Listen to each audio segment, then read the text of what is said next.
Right, chapter 22, Merry Christmas. Moby Dick by Herman Melville. I should just remind everybody, by the way, this is copyright free. It's a book which was written, or the author died more than 75 years ago, so it's copyright free, and I'm able to broadcast this like this. So chapter 20, incidentally, if you notice, if you're paying close attention, you'll notice I've drunk a little bit more cappuccino if you watch the level there. Right, at length, toward noon, upon the final dismissal of the ship's riggers, and after the Pequod had been hauled out from the wharf, and the ever-thoughtful Charity had come off in a whaleboat with her last gift, a nightcap for Stubb, second mate, a brother-in-law and a spare Bible for the steward. After all this, the two captains, Peleg and Bildad, issued from the cabin and turned to the chief mate. Peleg said, "Now, Mr. Starbuck, are you sure everything is right? Captain Ahab is all ready, just spoke to him. Nothing more to be got from shore, eh? Well, call all hands then. Muster 'em aft and blast 'em." "No need for profane words, however great the hurry, Peleg," said Bildad. "But away with thee, friend Starbuck, and do our bidding. Here upon the very point of starting for the voyage, Captain Peleg and Captain Bildad were going with a high hand on the quarterdeck, just as if they were going to be joint commanders at sea, as well as to all appearances in port. And as for Captain Ahab, no sign of him was yet to be seen, only they said he was in his cabin. Very mysterious, isn't it? But then the idea was that his presence was by no means necessary in getting the ship underway, and that's interesting, underway, W-E-I-G-H, and steering her well out to sea. Indeed, as that was not at all his proper business, but the pilot's, and as he was not yet completely recovered, so they said, therefore Captain Ahab stayed below. And all this seemed natural enough, especially as in the merchant service many captains never show themselves on deck for a considerable time after heaving up the anchor, but remain over the cabin table, having a farewell merry-making with their shore friends, before they quit the ship for good with the pilot. But there was not much chance to think over the matter, for Captain Peleg was now all alive. He seemed to do most of the talking and commanding, and not Bildad. "Aft here, ye sons of bachelors," he cried, as the sailors... That's a good way of putting it, sons of bachelors. They cried, and the sailors lingered at the mainmast. "Mr. Starbuck, drive him aft."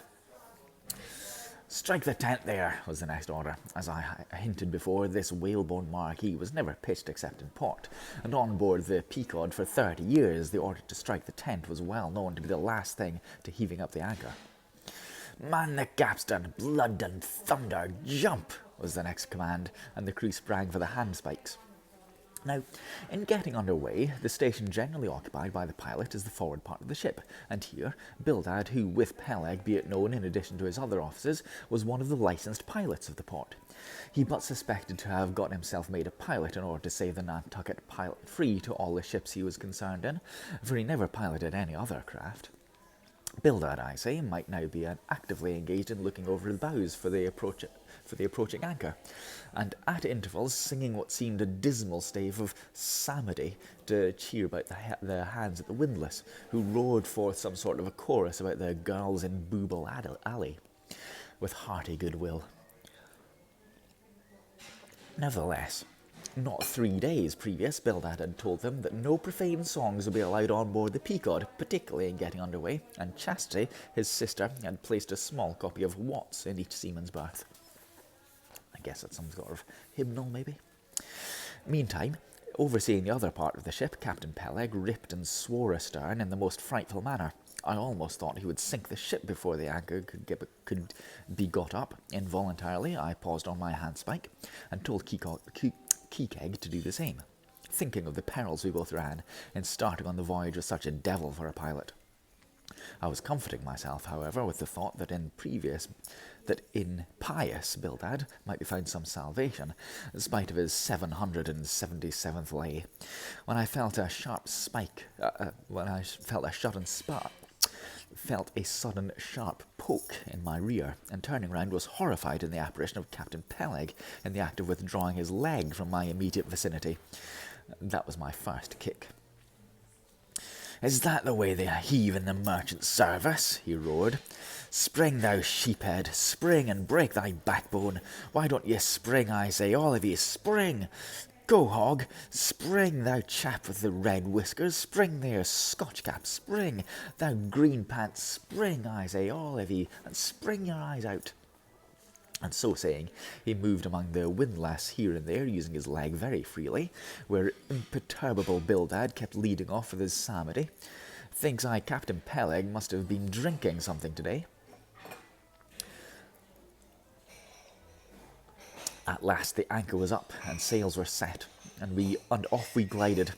It was a sharp, cold Christmas, and all the sailors' northern day merged into night. We found ourselves almost broad upon the wintry ocean, whose freezing spray caused in us ice, as in polished armour. The long rows of teeth on the bulwarks glistened in the moonlight, and like the white ivory tusks of some huge elephant, vast curving icicles depended from the bows. Lank Bildad, as pilot, headed the first watch, and ever and anon, as the old craft dived into the green seas and sent the shivering frost all over her, and the winds howled, and the cordage rang, his steady notes were heard. Now there's a song here. Shall I attempt to make up a tune for it and say, "Sweet fields beyond the swelling flood, stand dressed in living green. Sweet fields beyond the swelling flood, stand dressed in living green. So to the Jews old Canaan stood, while Jordan rolled between." Something like that, anyway. Never did those sweet words sound more sweetly to me then. Oh yes, absolutely. They were full of hope and fruition. So, maybe I should have sung something a little bit more cheerful. Spite of this frigid winter night in the boisterous Atlantic, spite of my wet feet and wetter jacket, there was yet, it seemed to me, many a pleasant heaven in store, and meads and glades so eternally vernal that the grass shot up by the spring, untrodden, unwilted remains at midsummer. At last we gained such an offing that the two pilots were needing no longer. The stout sailboat that had accompanied us began ranging alongside. It was curious and not unpleasing.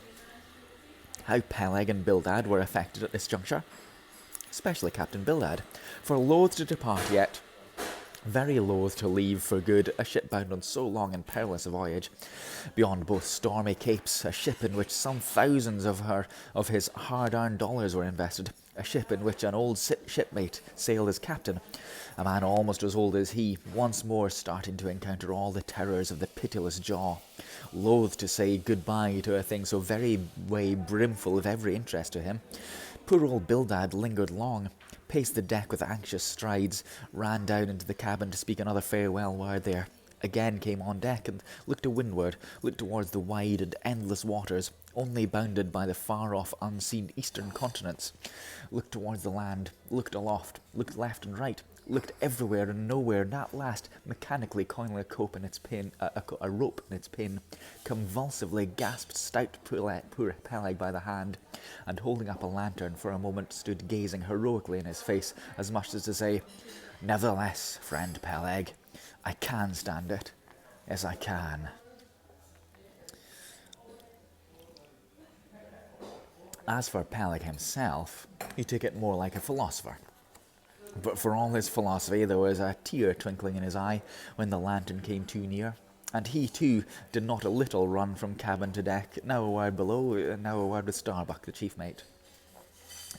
But at last he turned to his comrade, with a final sort of look about him. "Captain Bildad, come, old shipmate, we must go. Back the mainyard there, boat ahoy. Stand by to come close alongside now. Careful, careful. Come, Bildad, boy, say your last. Luck to ye, Starbuck. Luck to ye, Mr. Stubb. Luck to ye, Mr. Flask. Goodbye, and good luck to ye all. And this day 3 years I'll have a hot supper smoking for ye in old Nantucket. Hurrah and away." "God bless ye, and have ye in his holy keeping men," murmured old Bildad almost incoherently. "I'll hope ye have fine weather now, so that Captain Ahab may soon be moving among ye. A pleasant sun is all the needs, and ye'll have plenty of them in the tropic voyage you go. Be careful in the hunt, ye mates. Don't stave the boats needlessly, ye harpooners. Good white cedar plankton is raised 3% within the year. Don't forget your prayers either. Mr. Starbuck, mind that, Cooper. Don't waste the spare staves. Oh, and the sail needles are in the green locker. Don't will it too much, lordy days, man. But don't miss a fair chance either. There's rejecting heaven's good gifts. Have an eye to the molasses tears, Mr. Stubb. It was a little leaky, I thought. If you touch at the islands, Mr. Flask, beware of fornication. Goodbye, goodbye. Don't keep that cheese too long down in the hold, Mr. Starbuck. It'll spoil. Be careful with the butter. 20 cents the pound it was. And mind you, come, Captain Bildad. Stop palavering away. And with that, Peleg hurried him over the side, and both dropped into the boat. Ship and boat diverged. The cold, damp night breeze blew between. A screaming gull flew overhead. The two hulls wildly rolled. We gave 3 hearty, heavy-hearted cheers and blindly plunged into the read that again. Ship and boat diverged. The cold, damp night breeze blew between. A screaming gull flew overhead. The two hulls wildly rolled. We gave 3 heavy-hearted cheers and blindly plunged like fate into the lone Atlantic. End of chapter 22. So off they go now. They're away, they're sailing on this long 3-year voyage. And still no Captain Ahab. And who were those sailors? Who were those mysterious sailors in the night? Interesting. Right, my coffee is now not as hot as it was, so I shall finish it. Thank you for watching, everybody. Make sure you're following me. You might want to follow me on Twitter and Periscope as well, where you can see live streams. And I'm sure you'll find something there to interest you. So thanks for watching. Thanks for tapping onto my face to follow me, and then onto the bell so you subscribe to me. And I'll see you for the next chapter. Thank you very much for watching. Bye-bye. Oh, hang on. Shall I? No, it doesn't matter.